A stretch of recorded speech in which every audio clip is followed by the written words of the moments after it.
Bueno, eh, eh, saludos a todos y todas. Mi nombre es Sergio Montero. Yo soy profesor asociado en Desarrollo Urbano y Regional en el CIDER, que es el Centro Interdisciplinario de Estudios sobre Desarrollo de la Universidad de los Andes, en Bogotá, Colombia. Y pues como parte de este curso me pidieron hacer una charla sobre un tema sobre el que yo he estado investigando desde hace ya tiempo y que tiene que ver con la relación entre el aparato del desarrollo internacional, entre lo que estarían los bancos de desarrollo, la filantropía y otras organizaciones, y las ciudades, y cómo esta relación entre, en particular entre filantropía global y ciudades, está cambiando en los últimos años. Y ese cambio lo exploro a través de la circulación de Bogotá, o más bien la construcción de Bogotá como un modelo de transporte sostenible y su circulación global. Entonces, bueno, aquí vamos a tocar como varios temas que a mí me interesan, que tienen que ver con cómo se produce y circula el conocimiento sobre temas urbanos, sobre planeación urbana en particular. Es realmente cierto que hay un mayor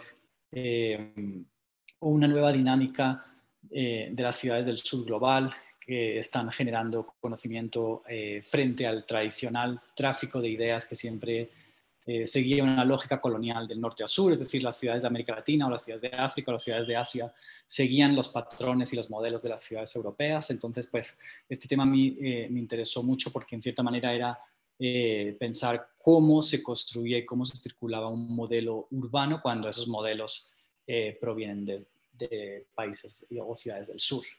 Pero obviamente, pues en la investigación, y ahora les contaré más sobre ese tema, pues fui descubriendo que en realidad esa circulación en realidad, pues, mostraba que había unas relaciones de poder a nivel global en las que, a pesar de que las ideas vinieran del sur, eh, los nodos de decisión seguían estando en el norte. Entonces, bueno, eso es un poco eh, digamos, como la conclusión general de este trabajo, pero obviamente hay también otras ideas que les quiero compartir.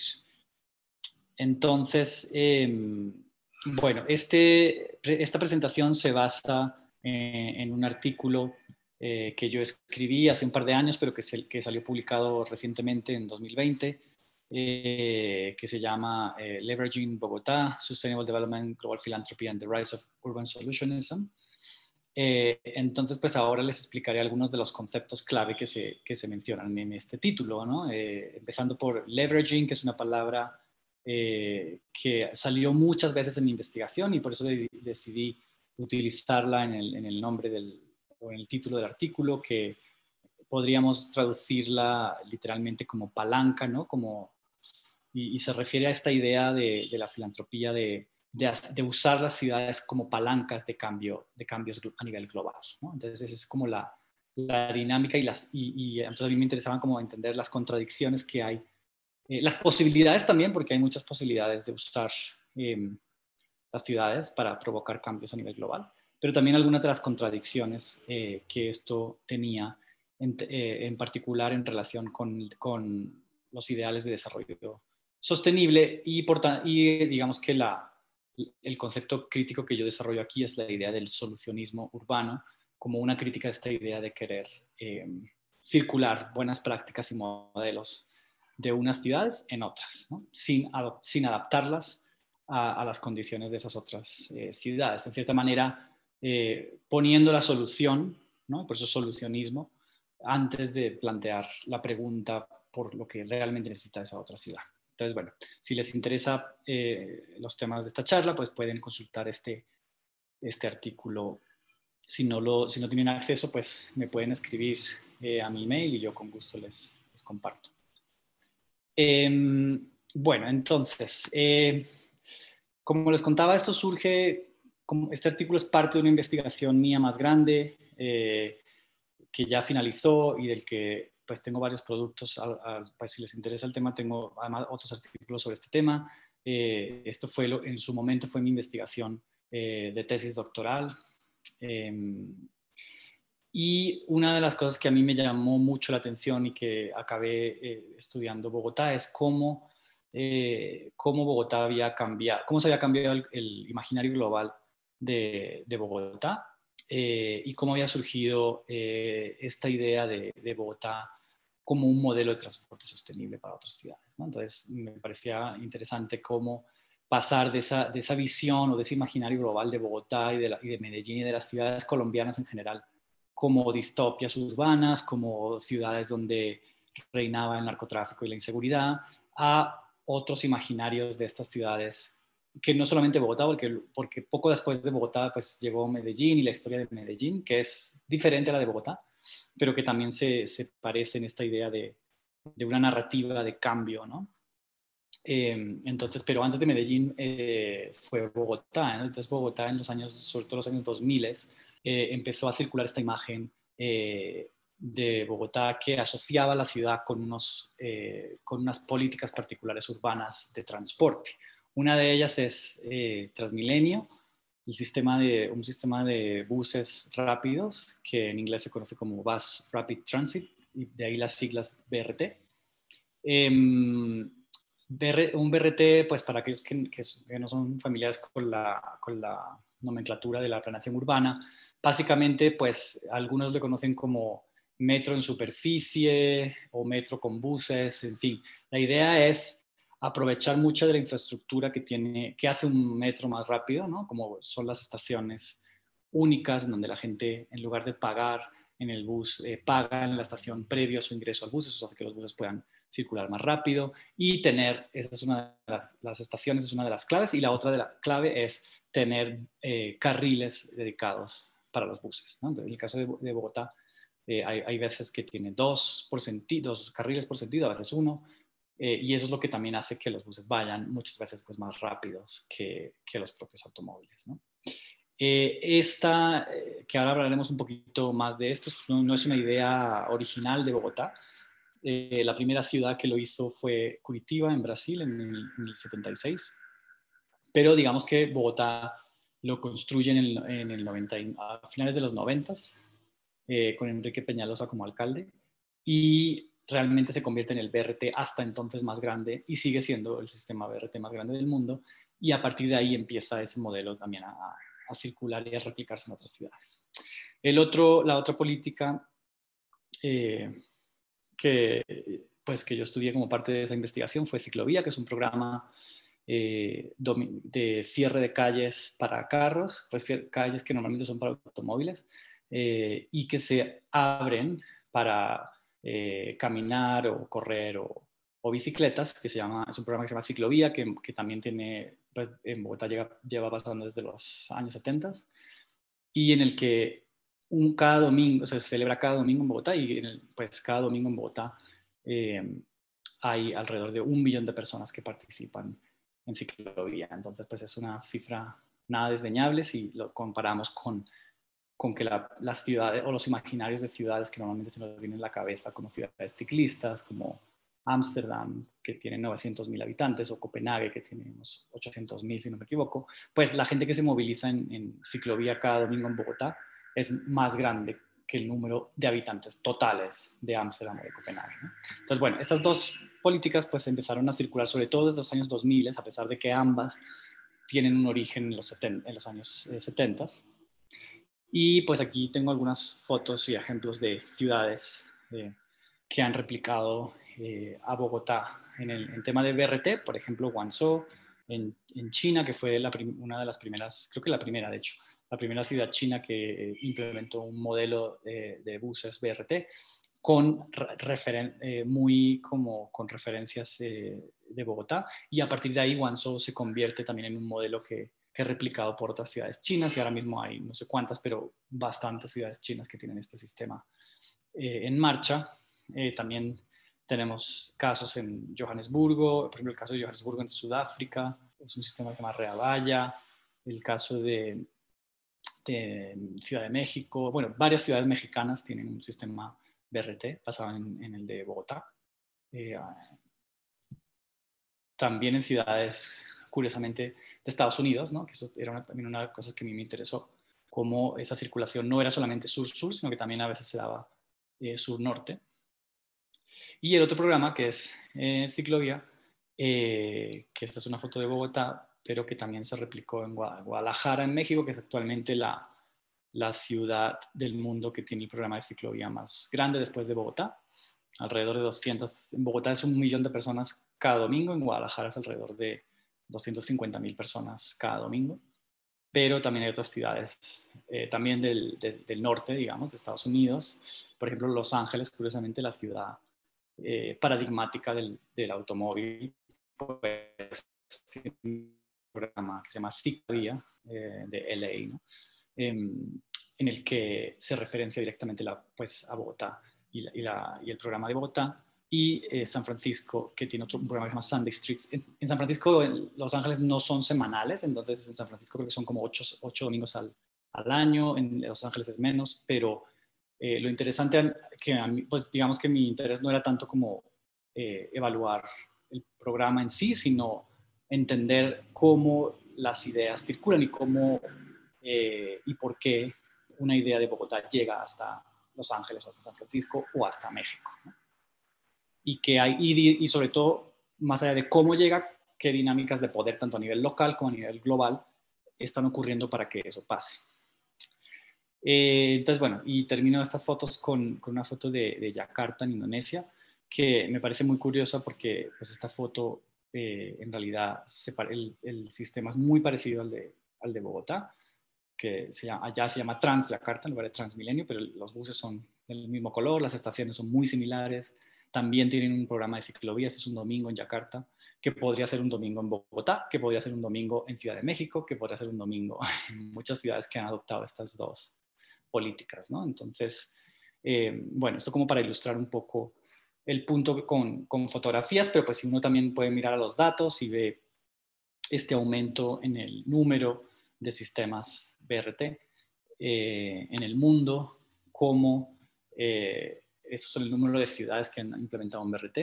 Entonces, como aunque Curitiba es la primera en el 74, es cuando Bogotá lo implementa a finales de los 90, principios del 2000, que hay una explosión, digamos, mundial de BRTs en el mundo. Lo mismo ocurre con Ciclovía, que son programas que no solamente en Bogotá, sino que también en muchas ciudades aparecieron como en los años 70, como con la crisis del petróleo, el 73. Entonces, ahí, de hecho, ese es uno de los inicios de la ciclovía en Bogotá, una crítica al modelo urbano basado en el automóvil de los años 70. Si les interesa, yo tengo también una investigación y escribí un artículo sobre la historia particular, ya la historia de ciclovía en Bogotá, que es muy interesante. Pero lo interesante acá es que esos programas que surgen en los 70s luego van desapareciendo en muchas ciudades y tienen como un resurgimiento en los años desde la década del 2000. Y este resurgimiento global, de hecho, tiene que ver con la política de Bogotá y la narrativa que Bogotá, digamos, vende al mundo sobre eso. Bueno, entonces, pues, de esta evidencia empírica, digamos, que yo usé o que eran como las cosas que a mí me llamaban la atención de entender, a mí había como 3 paradojas que me parecían interesantes sobre este modelo Bogotá que se estaba construyendo y circulando por el mundo. En primer lugar, que ni el BRT ni la ciclovía son nuevos, ¿no? Entonces, me parecía interesante entender qué hace que circulen, que haya ese pico, ese aumento en los 2000, que en cierta manera para mí era interesante porque lo que mostraba era que una política urbana o un instrumento de planeación urbana que circula globalmente no es necesariamente porque es bueno, ¿no? Porque si fuera bueno, pues desde los años 70 todas las ciudades ya se hubieran dado cuenta y hubieran hecho eso, ¿no? Entonces, en cierta manera lo que muestra es cómo hay una construcción social que hace que ciertas políticas se vean como buenas prácticas, o sea, el bueno de la buena práctica pues es construido, porque no necesariamente porque sea técnicamente bueno se convierte en buena práctica, ¿no? Esa es una de las cosas que me interesaban. En segundo lugar, pues otra de las cosas que me parecía interesante era que en realidad Transmilenio o ciclovía, muchos de los cambios que pasaron en Bogotá en los 90s, pues tiene que ver con transformaciones más grandes de la economía política del país y de la ciudad. Entonces los procesos de descentralización que ocurrieron en Colombia en los años 80s y 90s, el hecho, por ejemplo, que Colombia solamente tenga alcaldes elegidos democráticamente desde los 80s, hace que surja un nuevo tipo de alcalde que tiene que ser elegido democráticamente. Antes los alcaldes eran pues delegados del gobierno nacional. Entonces, pero también, además de esa descentralización política, ocurre una serie de descentralizaciones fiscales que hacen que las ciudades tengan más dinero para invertir en obra pública y también hace que las ciudades tengan más responsabilidades para diseñar sus propios programas de planeación urbana. Entonces, cómo esos procesos de descentralización y democratización que ocurren en Colombia y que son en cierta manera lo que está detrás de que pueda pasar algo como Transmilenio, que Bogotá tenga el dinero para poder hacer algo así, ¿no? Esas cosas son borradas como de esa narrativa global que circula sobre Bogotá. Entonces, a pesar de que muchos podrían decir que esos cambios en realidad son más interesantes que el hecho de que, ¿no?, que se construya un BRT. Pero entonces a mí lo que me llamaba la atención es que lo que se volvió famoso o lo que circuló globalmente es la buena práctica, ¿no? Digamos, la política que asocia que construir un sistema de buses o promocionar la bicicleta es lo que transformó Bogotá, porque vamos a ver que dentro de esa narrativa que se usa para movilizar y circular políticas urbanas alrededor del mundo, uno necesita como una historia de éxito, ¿no? Entonces, como esa historia de éxito, en el caso del BRT, se asocia a la transformación de Bogotá, de esa ciudad distópica a una ciudad modelo, pero entonces se explica desde la infraestructura en lugar de explicarse desde los cambios en la economía política.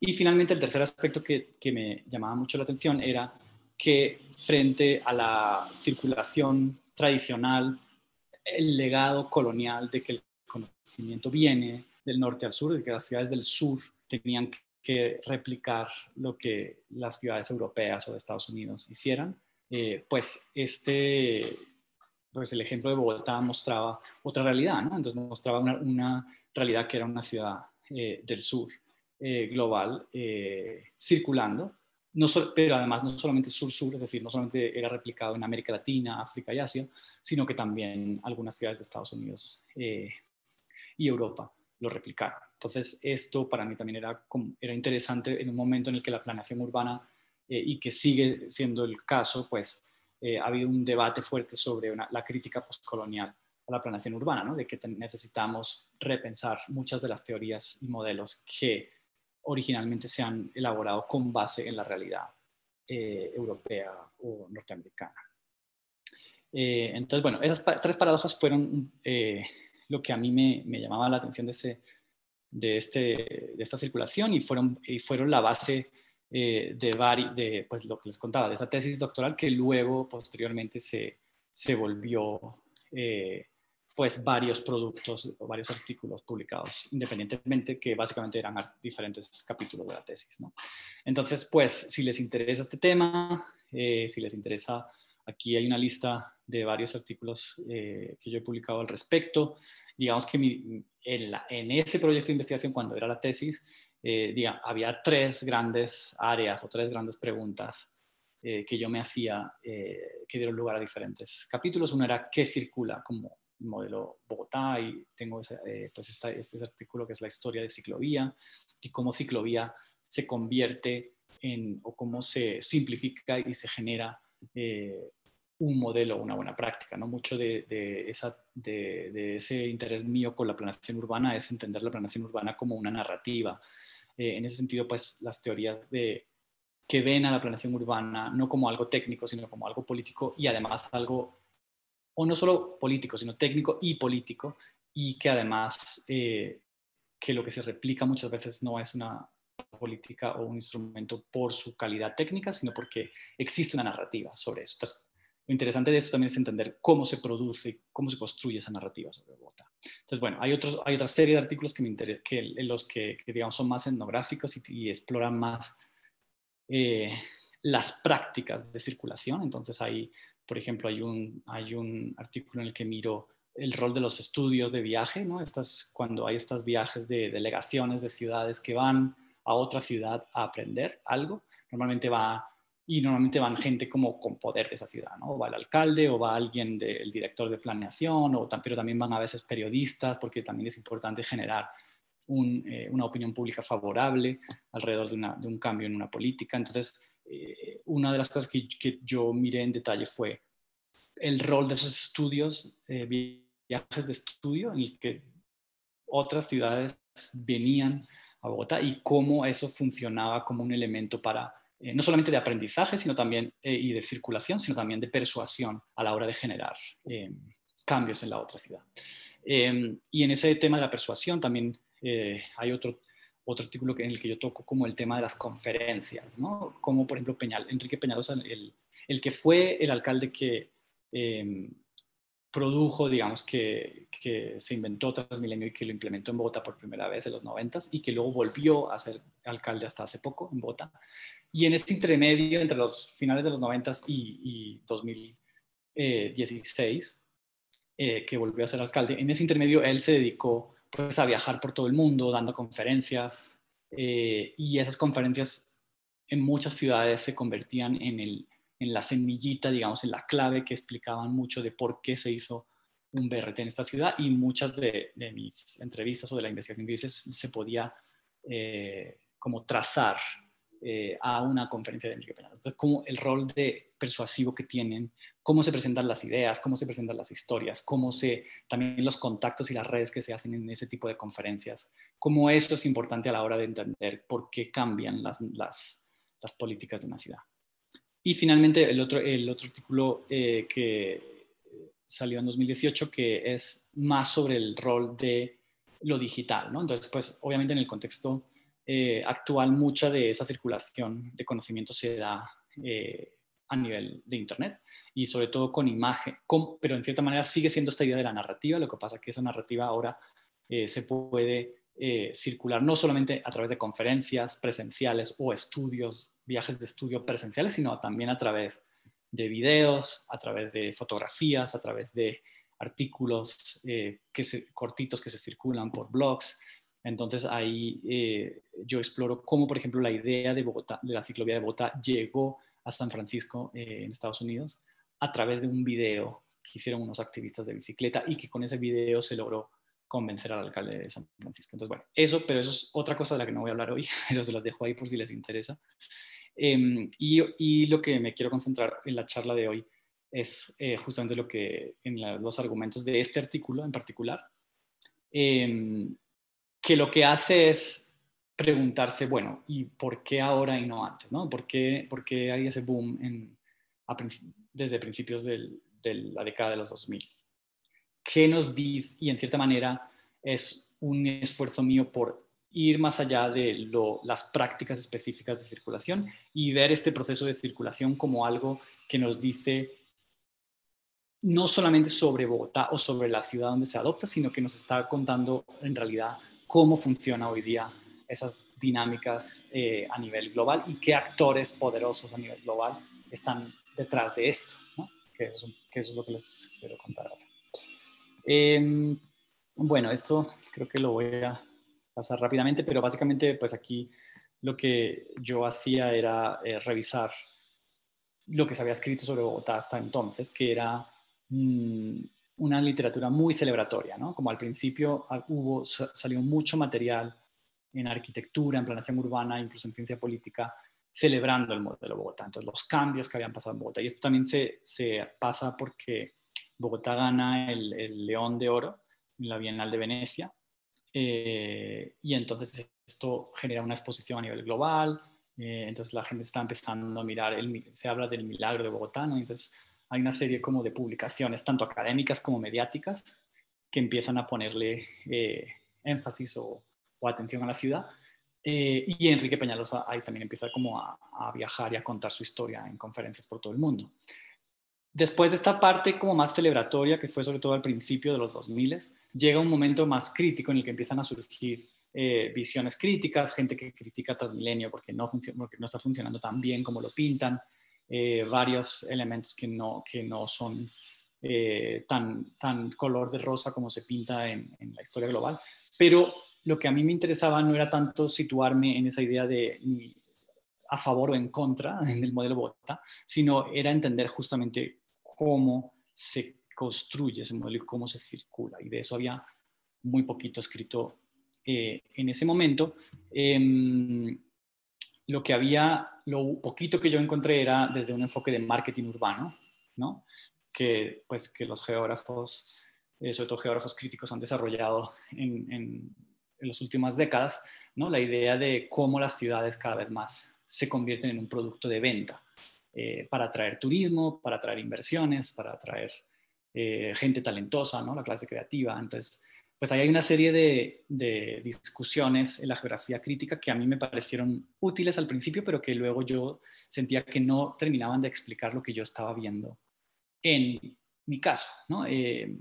Pues porque lo que yo estaba viendo no era solamente un esfuerzo de Peñalosa o de la alcaldía de Bogotá intentando vender Bogotá, sino que era también activistas de la bicicleta a nivel global. Por ejemplo, los activistas de la bicicleta de Estados Unidos que generaron el video sobre la ciclovía de Bogotá, los que se lo mostraron al alcalde de San Francisco, pues no es la típica historia de una empresa que está vendiendo la ciudad para inversión, sino que era parte de unas redes globales mucho más complejas.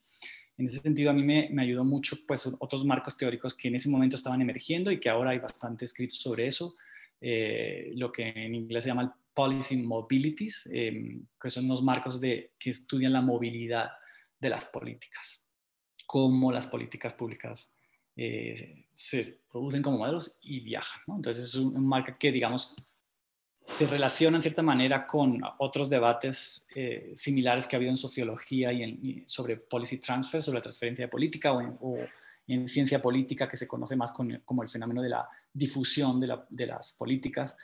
Y este paradigma, digamos, o este marco de análisis de pensarlo como movilidad de políticas viene más como desde la geografía, pero también más interdisciplinario de los estudios urbanos, y pone mucho énfasis en las relaciones de poder que hay detrás de que una política o un instrumento o un cierto conocimiento circule. Entonces, esa literatura a mí me sirvió mucho, pero también los estudios críticos del desarrollo. Porque como les voy a mostrar ahora, muchos de los actores, de estos actores poderosos, muchas de las relaciones de poder que hay detrás de la producción y circulación de Bogotá como modelo tienen que ver con actores que están en el aparato internacional del desarrollo. Y pues ahí hay varias cosas escritas sobre estudios críticos sobre la filantropía, sobre el Banco Mundial, sobre los bancos de desarrollo, que son interesantes conectarlos con la literatura urbana crítica.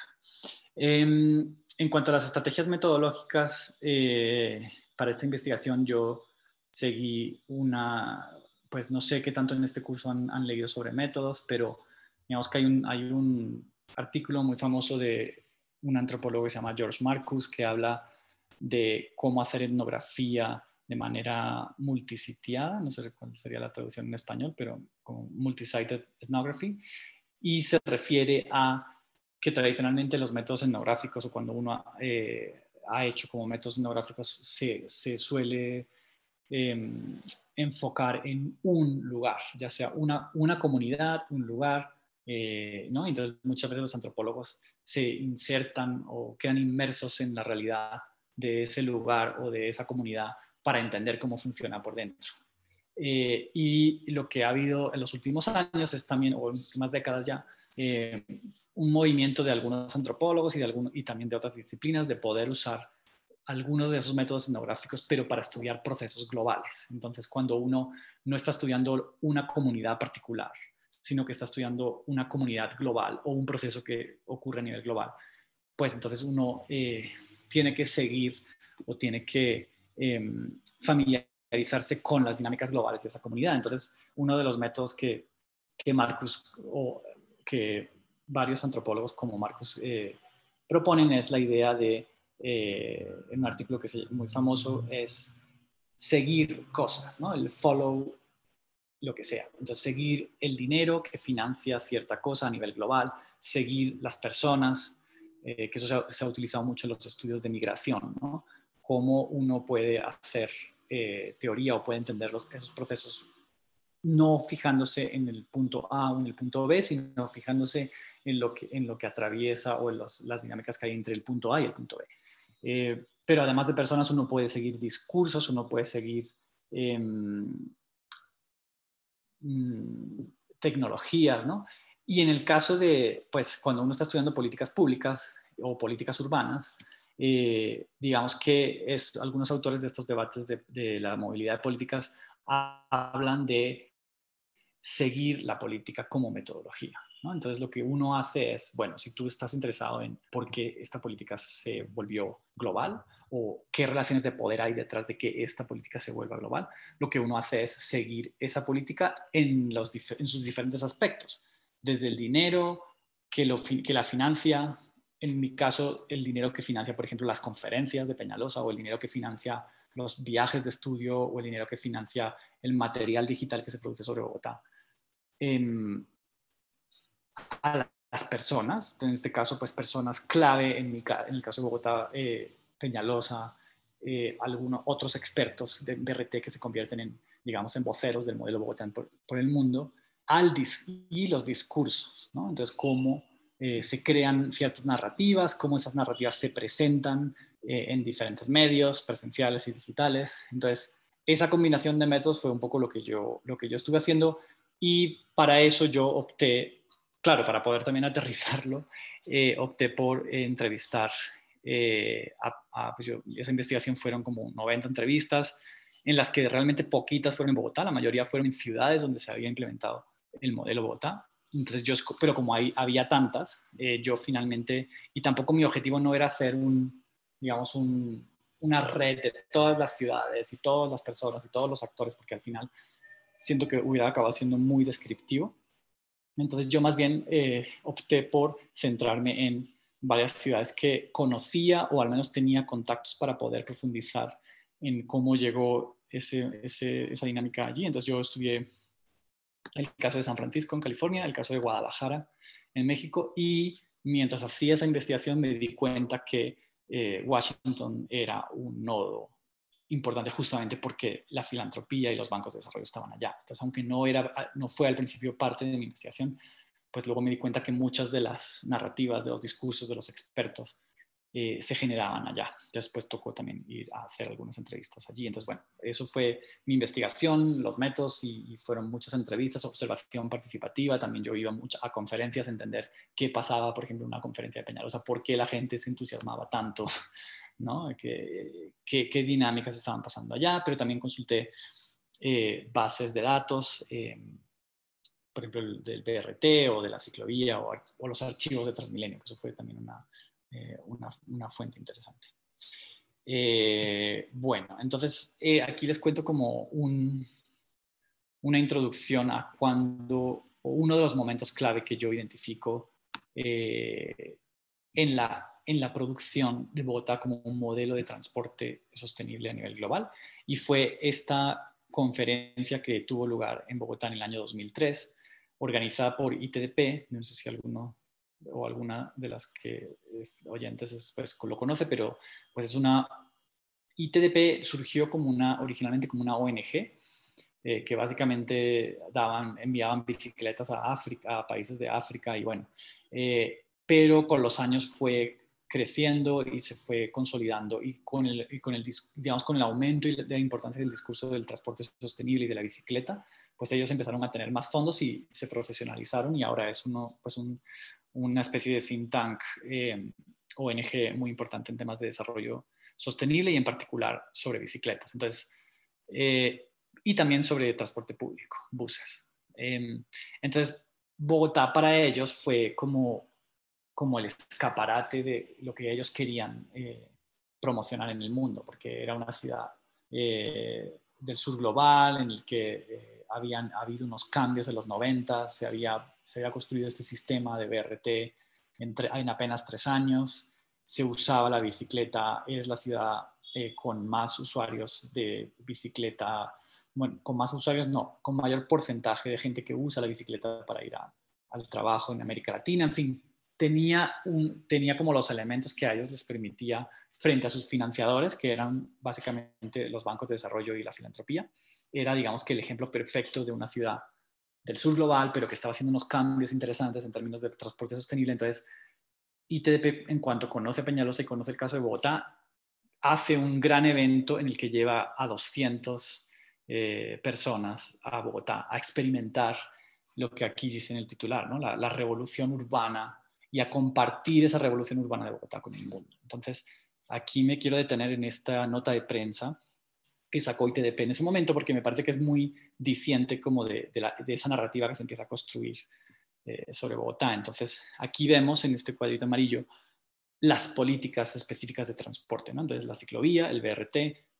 calles peatonales, y acá vemos la narrativa, ¿no? Entonces, en unos pocos años, la planeación innovadora transformó a Bogotá, Colombia, en el modelo líder en el mundo en diseño urbano sostenible, la que alguna vez fue ciudad congestionada y contaminada, donde mucha gente no podía ir a sus destinos, ahora tiene uno de los redes de transporte más eficientes y accesibles del mundo. Este seminario, ¿no? El seminario que ellos organizaron en Bogotá, permitirá a que los visitantes internacionales, muchos que vienen de ciudades con problemas similares a los que plagaban en pasado en Bogotá, puedan experimentar estos éxitos de primera mano, ¿no? Entonces aquí vemos cómo se crea una narrativa de éxito en términos de política pública, una transformación de una ciudad que era un caos a una ciudad que ahora supuestamente, según esto, funciona perfectamente. Y además se le asocia ese cambio, transformación exitosa a una serie de políticas muy específicas y muy fáciles de implementar en el fondo, porque pues hacer un carril bicicleta, una ciclorruta, una ciclovía o incluso un BRT, pues en comparación con un metro es mucho más fácil de hacer, ¿no? Entonces, eso es como se empieza a crear también esa narrativa.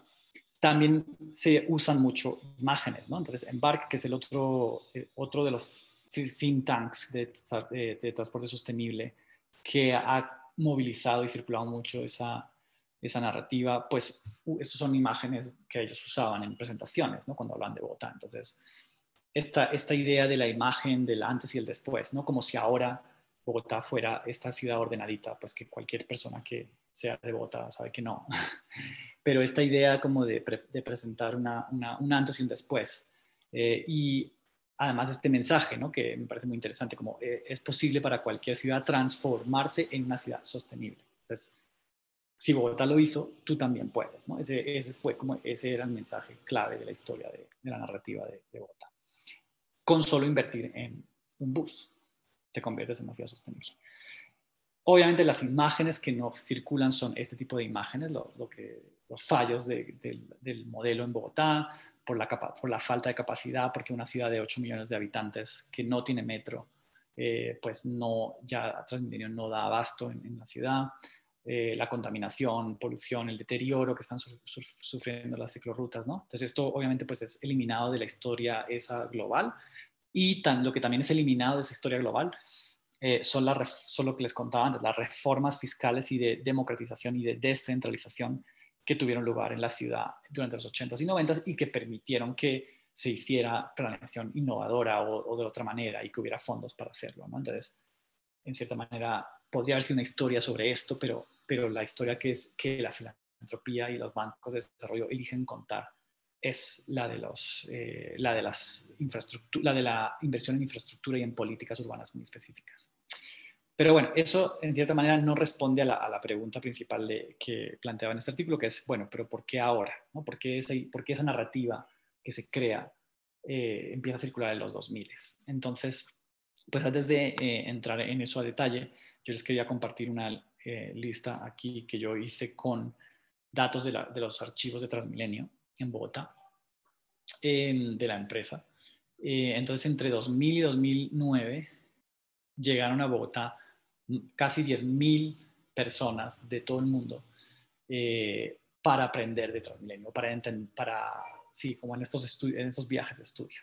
Y la mayoría, como ven en esta lista, pues eran países de América Latina, pero también de África o de Asia, ¿no? Aunque también había algunas delegaciones de Estados Unidos y de países del norte. Entonces, pues uno ve esta lista y piensa como, bueno, pues entonces sí, efectivamente la transferencia de conocimiento es sur-sur, ¿no? Pero entonces Transmilenio se volvió tan famoso que la empresa contrataba, tenía a alguien que trabajaba 24, pues no 24 horas, pero trabajaba, o sea, su trabajo era solamente enseñar a las delegaciones que venían a Bogotá a ver el sistema, ¿no? Entonces organizaba los famosos viajes de estudio. Entonces él me contaba que yo, pues lo bueno fue que yo tuve a esa persona para entrevistar y esa persona era perfecta porque esa persona entendía qué estaba pasando ahí, de dónde venían esas personas, qué les interesaba y sobre todo quién financiaba esos viajes, ¿no? Entonces, aquí yo tengo, y en el artículo creo que también está esa cita, la respuesta de esta persona a la pregunta que yo le hice como, bueno, pero traer a toda esta gente pues cuesta mucho dinero, ¿quién financia estos viajes de estudio, no? Y entonces la respuesta que él me da en esa entrevista, que es esta cita literal, él explica pues, que las entidades que han traído más delegaciones a Bogotá son dos ONGs. Una es ITDP, que es la que les contaba antes, la otra es Embark, que tiene la sede en Washington, D.C., y tiene fondos de Shell Foundation. Otras entidades que han traído delegaciones son el Banco Mundial, el Ministerio de Transporte, el Banco Interamericano y el Banco Asiático de Desarrollo. Y también fabricantes de buses como Volvo y Mercedes. Entonces, me gusta mucho esta cita porque en una frase o en dos frases, esta persona en cierta manera pone sobre la mesa quiénes son los que están financiando el modelo Bogotá, ¿no? Entonces uno ve que esto no es solo un tema de marketing urbano, que tampoco es un tema de Volvo y Mercedes, que también es parte de la historia, pero digamos que no es la historia solamente, que también yo he visto como esas interpretaciones, porque aquí los que realmente tienen un papel central son las entidades del desarrollo, ya sean bancos o filantropías, ¿no? Entonces, eso a mí me llamó mucho la atención y por ahí es que yo entendí que en realidad estudiar la circulación global de Bogotá era estudiar o era analizar cómo estaba cambiando la manera en la que el aparato del desarrollo funciona y la manera en la que ellos intervienen en el desarrollo. Entonces, y cómo la generación de modelitos fácilmente replicables era parte de la nueva manera en la que esas entidades estaban intentando tener un impacto a nivel global. Entonces, bueno, con base en eso yo distinguí en ese artículo y pues ahora les voy a contar en esta charla también tres dinámicas. O sea, para mí en ese sentido la circulación global de Bogotá lo que a mí me permitía era entender tres cosas que estaban pasando a nivel global con el aparato del desarrollo. La primera era pues una nueva economía política del desarrollo internacional, es decir, unos actores diferentes que estaban siendo protagonistas del desarrollo. Entonces, frente a una visión anterior donde los países de Europa y Estados Unidos eran básicamente los que ponían el dinero del desarrollo, ¿no? Entonces el gobierno británico a través de su agencia de cooperación o a través de su contribución al Banco Mundial, entonces los países europeos, ¿no? Ese era básicamente como mucho del dinero que financiaba los proyectos de desarrollo. Y lo que vemos ahora es que han aumentado en esta gráfica, pueden ver, a ver de qué color son acá. Ese dinero que viene de los gobiernos tradicionales que daban dinero para el desarrollo, sería aquí lo que la gráfica le llama official flows, ¿no? Lo que está en color púrpura. Pues vemos que ese dinero, esos fondos se han mantenido más o menos estables. No obstante, estos datos pues, son solamente apenas hasta el 2010, pero si uno tuviera datos más actuales, vería que en el contexto de la crisis financiera, muchos de los países disminuyeron sus ayudas a bancos mundiales, a la filantropía, perdón, a bancos mundiales del desarrollo. Mientras que la filantropía, que en esta gráfica es la línea amarilla, empezó a aumentar fondos, porque justamente con el aumento de la desigualdad en el mundo y que generó pues que Thomas Piketty y varios autores han mostrado en las últimas décadas que ha aumentado, que haya más ricos y más pobres, o que ese 1% de la población mundial tenga más dinero. Justamente ese 1% es donde se sitúan muchos de esos filántropos, tipo Bill Gates, tipo Mark Zuckerberg, tipo, ¿no? Entonces, cuando el mundo es más desigual, la filantropía tiene más dinero. Entonces, lo que vemos acá es, y lo que vemos es también un aumento en los fondos disponibles de la filantropía tecnológica, ¿no? Entonces, el ascenso y el aumento de fondos de empresas tecnológicas de Silicon Valley ha ido acompañado de que muchas de esas empresas tienen normalmente una fundación, ¿no? Como en el caso de la fundación Hewlett, que ahora la veremos, que es una de las que financió, de hecho, BRTs por todo el mundo. Entonces, mucha de esa nueva plata, digamos, tecnológica va acompañada como de fundaciones y de aumento en los fondos filantrópicos. Y eso pues genera unos dilemas nuevos en los que el mundo del desarrollo, los bancos de desarrollo empiezan a tener menos dinero del que tradicionalmente tenían, que venía de los países del norte, y empiezan a depender más de donaciones de diferentes empresas y de diferentes fundaciones, ¿no? Entonces, por eso es que también hoy día vemos como, por ejemplo, la OMS hoy día, la Organización Mundial de la Salud, más del 50% de su presupuesto viene de la fundación de Bill Gates, ¿no? Entonces, la OMS es un ejemplo muy claro de cómo un organismo que era financiado anteriormente por los países de Europa y Estados Unidos, hoy día sus principales financiadores es la filantropía, y en particular Bill Gates, pues porque Bill Gates tiene mucho interés en temas de salud, o siempre ha tenido interés, o no siempre, pero desde hace unas décadas ha tenido interés en temas de salud. Entonces, lo que vemos son un montón últimamente, y se habrán dado cuenta, como de billonarios o filántropos que están tomando decisiones sobre agendas globales del desarrollo. Entonces, ese es uno de los cambios que yo veía. Y en ese sentido traigo aquí una cita de una entrevista que tuve con la fundación, con alguien de la fundación Hewlett, que justamente pues, es una fundación que ha financiado muchas de las iniciativas de BRT en el mundo, entre ellas la de Guadalajara, el BRT de Guadalajara en México. Y yo les preguntaba en una entrevista como, bueno, ¿y ustedes por qué les interesa promocionar y financiar BRTs? Y la respuesta de ellos era pues que ellos tenían una teoría del cambio, ¿no? Que es como funciona mucho como la lógica de la filantropía, como tenemos esta teoría del cambio y tenemos que hacer cosas para que eso ocurra.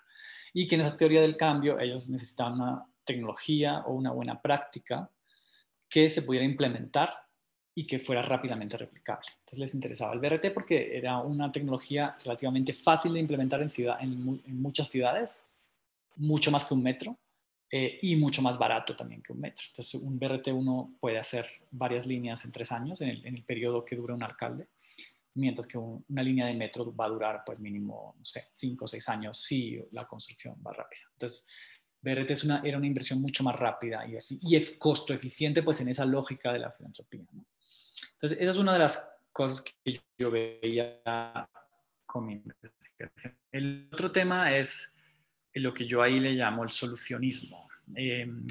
Hay un sociólogo muy famoso que se llama Michael Goldman, que escribió un libro llamado, que se titula Imperial Nature, Naturaleza Imperial, que habla básicamente sobre el Banco Mundial como un banco del conocimiento, ¿no? Lo que se le dice que ese argumento lo han hecho también varias personas en los últimos años, ¿no? Como que el poder del Banco Mundial y de los bancos de desarrollo no viene solamente como del dinero que tienen para financiar préstamos, sino que también está relacionado con ser los dueños, en cierta manera, del conocimiento o posicionarse como los expertos en desarrollo. Lo que es interesante, y puse aquí una cita de una conferencia en la que yo estuve, que se llama Transforming Transportation, que es una de las que se hace en Washington todos los años, en enero. Donde se presentan, digamos, como algunos de los avances más emblemáticos en términos de transporte, de políticas de transporte.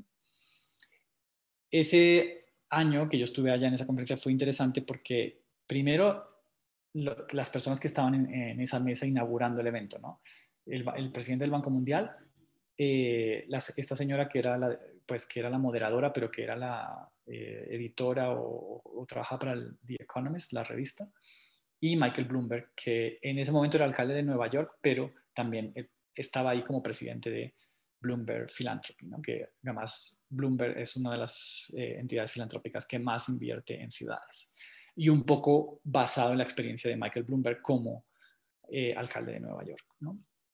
Entonces, a mí me parece interesante que primero que la filantropía esté ahí subida, que las ciudades estén subidas en ese altar de las personas más importantes que están abriendo el evento, y que el Banco Mundial dijera esta cita que yo tengo aquí y que también está en el artículo, y es que él veía que el rol del Banco Mundial debería ser uno en el que ellos tuvieran como 50 innovaciones o buenas prácticas probadas de éxito en ciudades de varios países, y que ellos pudieran pues, recetar esas soluciones a otras ciudades, ¿no? Entonces, hay esta frase que dice que es que nos han llamado el banco del conocimiento, pero yo creo que el banco debe tomar el siguiente paso y es ser el banco de las soluciones, ¿no? Entonces, a mí esa frase me pareció muy interesante porque en cierta manera resume este nuevo énfasis de los bancos de desarrollo en tener unas soluciones, unas buenas prácticas listas para poder enviarlas. Entonces, en cierta manera, ese expertise se convierte en tener una serie de buenas prácticas que se pueden aplicar fácilmente de una ciudad a otra. Entonces, eso es parte también de lo que hace que Bogotá emerja en ese cambio hacia las soluciones urbanas, pues Transmilenio y ciclovías se convierten en uno de esas 50, ¿no? No son las únicas, pero se convierten en unas de esas. Y de hecho, pues muchos de los informes y de los reportes sobre cómo transformar ciudades que hizo el Banco Mundial durante la década de los 2000, Bogotá era muchas veces pues, la portada o era el caso paradigmático, ¿no?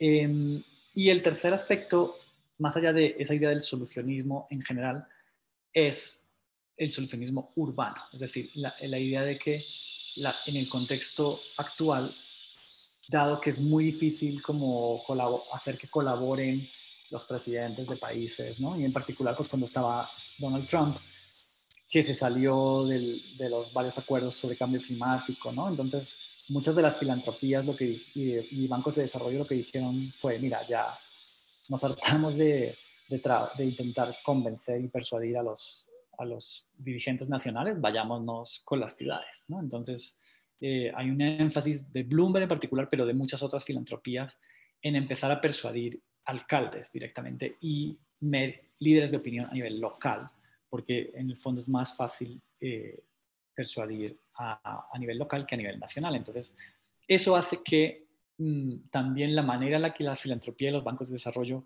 empiezan a medir su éxito es dependiendo del número de ciudades que adoptan una de esas soluciones que por alguna razón ellos piensan que deben ocurrir en el mundo, ¿no? Entonces, esta gráfica que es de Embark me parece muy interesante porque refleja esa idea de la palanca, ¿no? De cómo empieza a emerger esta lógica de que, bueno, dado que no podemos cambiar ciertas cosas a nivel global con países, hagámoslo con ciudades. Entonces, cuantas más ciudades tengamos que implementan nuestros proyectos o nuestras políticas, más rápido vamos a llegar a tener un impacto global. Entonces, esa lógica de usar las ciudades como palanca que se basa en la circulación de soluciones urbanas, es la que, en cierta manera, pues muestra este gráfico. Y es la que también muestra las tensiones y las contradicciones de ese modelo, ¿no? Entonces, ahora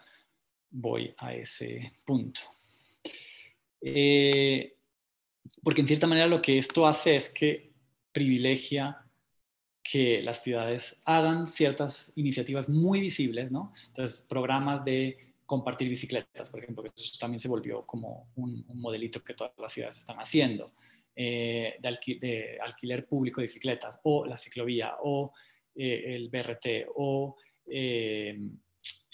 Complete Streets, ¿no? Que son como cuando uno hace una calle peatonal. Entonces, todas estas modelitos se empiezan a hacer populares, pero en el fondo no necesariamente eso implica que hay unos cambios estructurales de fondo. Entonces tú estás promoviendo unas prácticas, unas políticas urbanas supuestamente más sostenibles o que promueven la sostenibilidad, pero a la vez tú puedes tener un sistema de bicicletas de alquiler público en el centro de la ciudad y tener unas autopistas que promueven el tráfico pesado y la contaminación en la periferia de tu ciudad. Entonces, o tú puedes tener industria manufacturera muy contaminante en partes rurales del país o en partes no céntricas de la ciudad. Entonces, vemos cómo esa narrativa de la sostenibilidad urbana también, que ese es otro de los temas que surge aquí y en los que Bogotá encaja, es políticas o instrumentos muy visibles en los centros de las ciudades que no necesariamente implican cambios estructurales en la manera en la que funcionan las ciudades para hacerlas realmente más sostenibles. Entonces, eso es también un poco la crítica que se le hace en el artículo al solucionismo urbano. Entonces, bueno, para concluir, pues, algo importante pues es cómo se construye esa narrativa sobre Bogotá y cómo esa narrativa de éxito, de transformación urbana ligada a ciertas políticas muy específicas y relativamente fácil de implementar, hace que esas políticas empiecen a circular, ¿no? Como esa historia. Entonces, una de las conclusiones es eso, ¿no? Como muchas veces las decisiones sobre implementar una política u otra no tienen que ver, aunque se justifiquen muchas veces como con informes técnicos o realmente tienen que ver con que hay historias de éxito alrededor de ellas. Entonces, como Bogotá lo hizo, entonces pues en mi ciudad también va a pasar. Entonces, una de las conclusiones es la importancia de entender el rol que juegan las narrativas en que una ciudad implemente o no una política. Otra de las conclusiones que es justamente la respuesta a esa pregunta del por qué ahora. Mi respuesta a ese por qué ahora sería, pues, porque surge esta lógica del solucionismo urbano. Es decir, no es solamente porque una estrategia de marketing urbano de Bogotá, no es solamente porque Enrique Peñalosa estaba interesado en que esto pasara.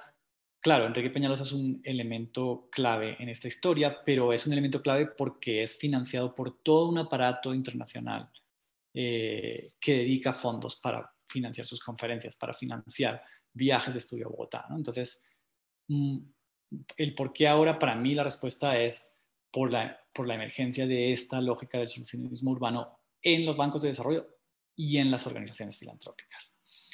Y a partir de ahí también hago una crítica a que ese solucionismo urbano, que en principio nos puede parecer interesante también porque es un poco lo que intentan vender las filantropías, ¿no? Como, bueno, es que nosotros estamos interesados en lo que funciona, nosotros no somos apolíticos, ¿no? Porque esas de las otras cosas de la filantropía se presenta siempre como alguien que realmente quiere lo mejor para el planeta o que ellos no tienen intereses políticos o de un país, ¿no? Y en realidad, pues, lo que sí hay detrás de ahí es una lógica que privilegia esa costo-efectividad rápida, esa replicabilidad rápida, sin pensar en cambios estructurales. Entonces la filantropía no está equipada para generar ese tipo de cambios estructurales que uno debería generar en sus ciudades para poder tener una transición realmente hacia un sistema más sostenible, ¿no?